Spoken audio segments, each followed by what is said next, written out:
Was I not clear when I told you not to bring the child? Get him out of here now, causing a scene. Nice to see you too, Daddy.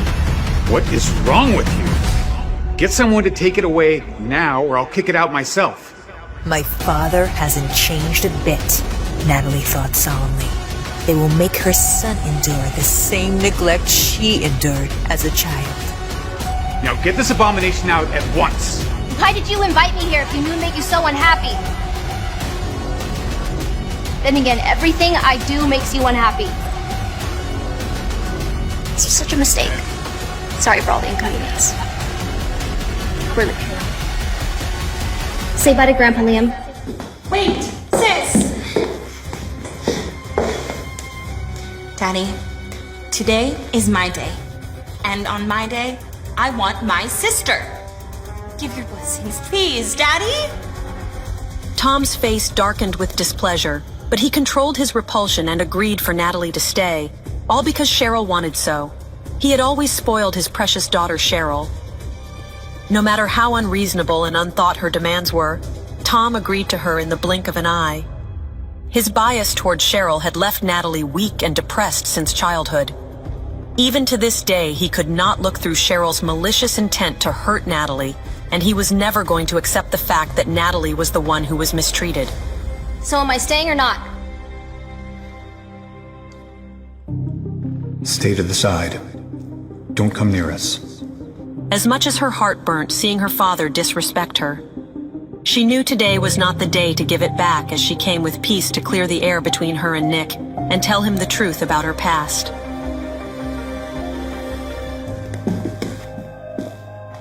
Don't lose your temper, Daddy.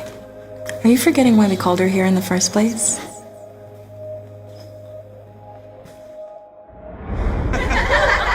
Your daughter is looking good up there, Tom. I only hope the one that you're gifting me is just as lovely and delicious. Of course. This deal's good for both of us. With our families combined, we'll control the whole damn city. But she needs to be broken in properly. Understood? No, don't you worry about that. With every passing gossip of exile and shame, Natalie's migraine intensified. She was not ready for what her father and her stepsister had planned for her. Mommy, are you okay? I'm fine, sweetie. Migraines never come at a good time.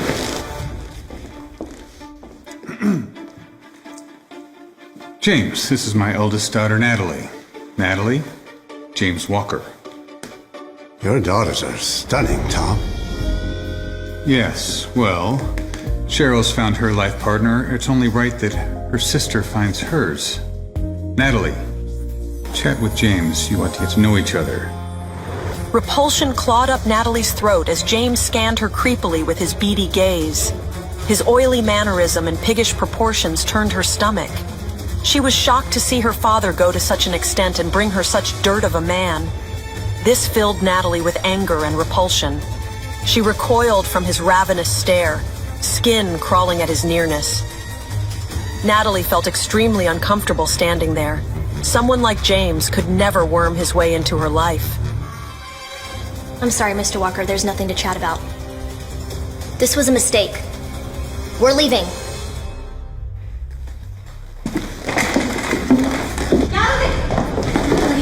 Sis, don't be angry. Dad's just worried about you. He wants to find a partner for you that makes you comfortable, that takes care of you. Plus, James owns a mansion twice as big as this one. Natalie had finally had enough. She could no longer bear the disgust of her stepsister, her father sending her into exile, her sister's scheming guile. She was done enduring this toxicity masquerading as a family. Then why don't you marry him? Can you believe the audacity for her to say something like that? She's awful.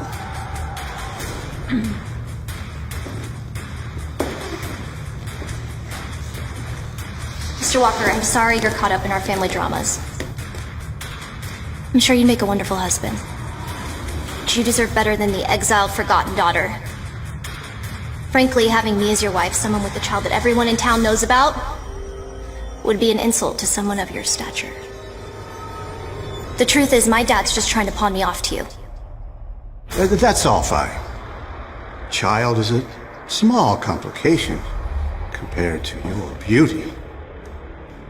You are quite exquisite. Natalie felt disgusted by the old man's touch. She struggled to break free. Her toxic family ensnared her again and again. Her father was right there, but he still did not step in to protect her from James's nasty touch. What in the world is going on here? This was the formidable Bryce Clare, the man whose mere whim could rattle the entire city's foundation. He was the same guy who slept with Natalie 5 years ago, the father of her child. Tom could scarcely believe that this man would come back for Natalie even after 5 years.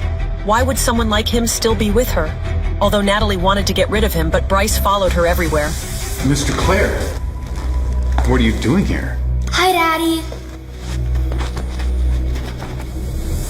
She burned to flee this excruciating scene. She owed Bryce nothing, yet he would not leave her alone anywhere. He shadowed her steps and interfered with everything in her life. Only she knew the reality of who he was. To everyone, he was a savior, but Natalie could not help but loathe him. Babe, why'd you leave without me? Bryce's fingers seared Natalie's cheek, his brazen caress igniting an awkward and uncomfortable feeling within Natalie. I thought we were gonna come together. Huh? That's my cue. Can we talk? Somewhere with less eyes?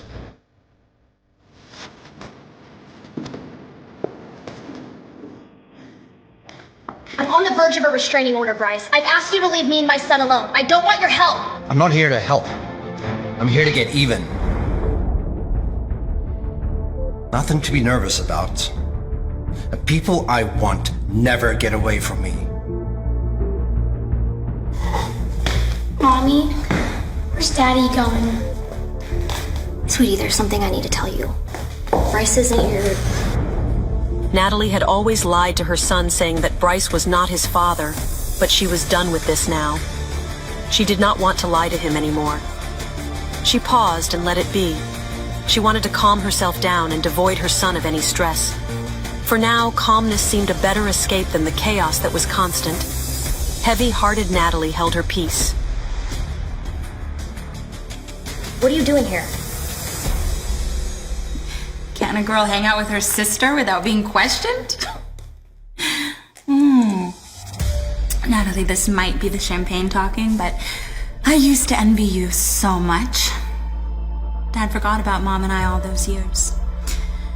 And you and Nick were always so happy together. And even after you cheated on him, Nick was so loyal. Then you went abroad, leaving he and I alone. And we missed you so much. It was so hard.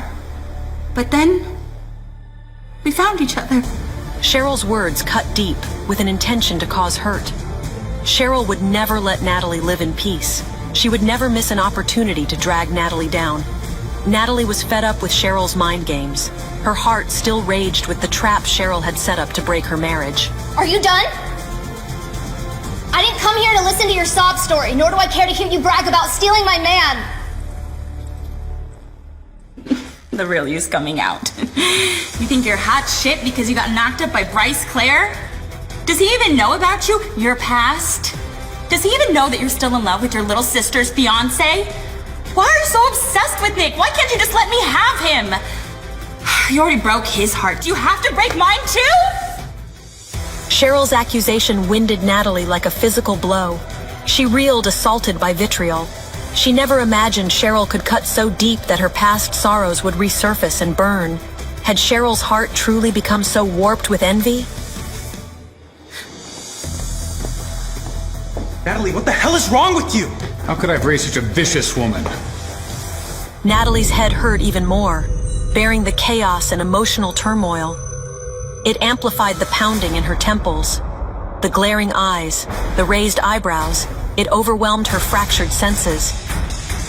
Murmurs spread across the room, and judgment started coming her way. Hey! Leave my mom alone!